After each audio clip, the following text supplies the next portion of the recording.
Have a go at Sammy. He ran into the corner unit at full speed, completely asleep, woke up on the impact of his head hitting the unit. Reality didn't really set in until he felt something running down his face. Couldn't see. Obviously, it was dark. Wobbled into the bathroom, turned on the light, and it was a blood massacre. Blood everywhere. Happening, fellas. Twisted my balls in my sleep. Had to have surgery in the morning.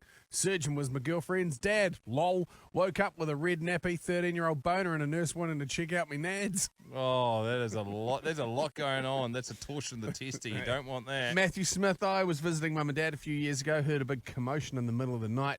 Dad had a dream he was playing rugby again. One of his mates threw him a rubbish pass. He tried to kick the ball out, kicked himself out of bed, smacked his head on the dresser and woke mum up as well. This from Mark. My wife often sleep talks. One that sticks with me was when she sat up in the middle of the night and said, I think the car's hungry.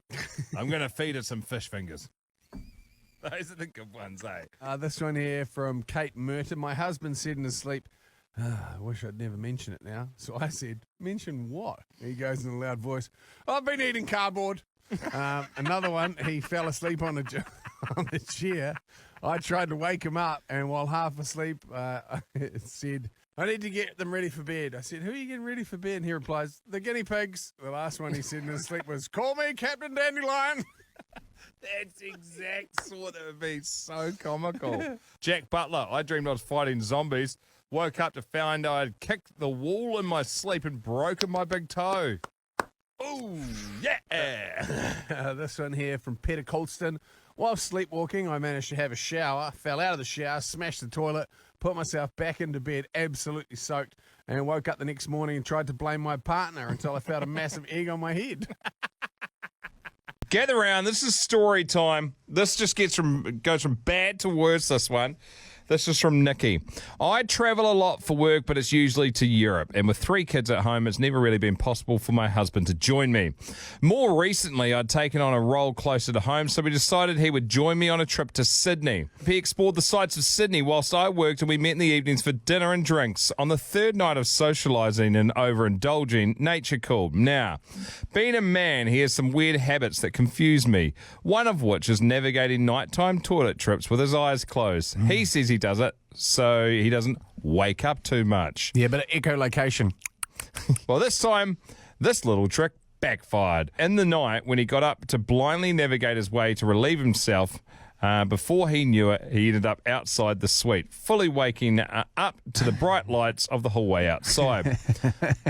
Now, at this point, he realised that he had no key, no phone, no ID, and clothes, and was wearing a small pair of Santa surfing boxer shorts. That's not bad, though. I've heard of much worse. Well, this does get worse. He tried desperately to rouse me, but I'm sleeping with an earplug in and was away with the fairies. After a while, his bladder couldn't wait, and he decided the best way forward was to try and explain his predicament to the staff at reception.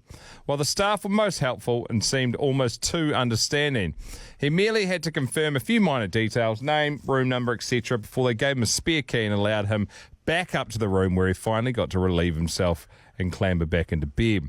In the morning, I went off to work without a clue that as he slept, he went off on these nighttime adventures. It was only when I received a note from the hotel that I knew something was amiss, as the staff asked my husband if he had recovered from his bout of confusion. You see, they'd seen him wandering the hotel floors on CCTV, eyes closed, old fella in hand, stumbling around for at least 10 minutes before banging on a laundry store cupboard and then appearing downstairs. He'd actually been sleepwalking for a lot longer than what he had realised, and they'd all been having a good crack at him on the cameras before he showed up for help.